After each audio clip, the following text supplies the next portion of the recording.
The Long Walk for Peace, 1992. There are journeys you take for adventure, and then there are journeys that change the way you see the world forever. In 1992, I joined a peace walk across America, a living protest against nuclear weapon proliferation. It was more than a protest. It was a prayer in motion. We began in New York. There were 200 of us, and we did not all come from the same place. Half of the participants were from Belgium.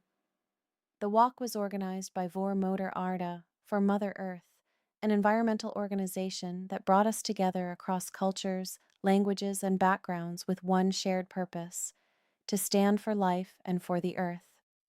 At first, we were strangers, but something happens when you walk together every day, sharing meals, tending to blisters, enduring weather, and moving toward a common goal.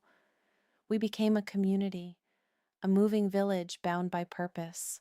We walked west, day after day, step after step, through loud cities and quiet country roads, through heat, rain, and deep exhaustion.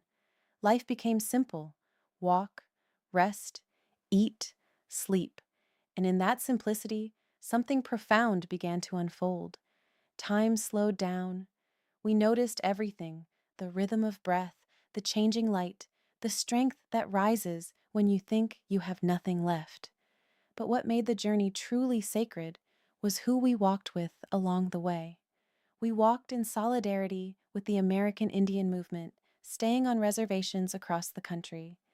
These were not just places to rest, they were places of deep history and resilience. We listened.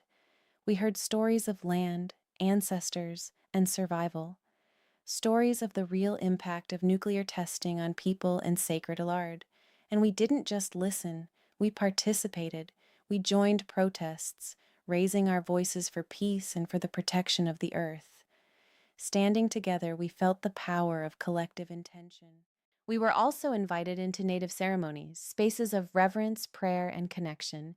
We entered with humility and respect. Those moments changed us.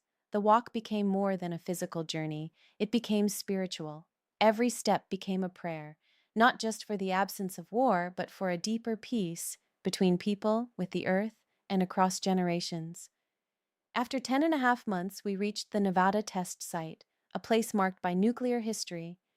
Standing there, after crossing an entire country on foot, the weight of our journey settled deeply within us. 200 people, from different nations and lives, had carried a message across America.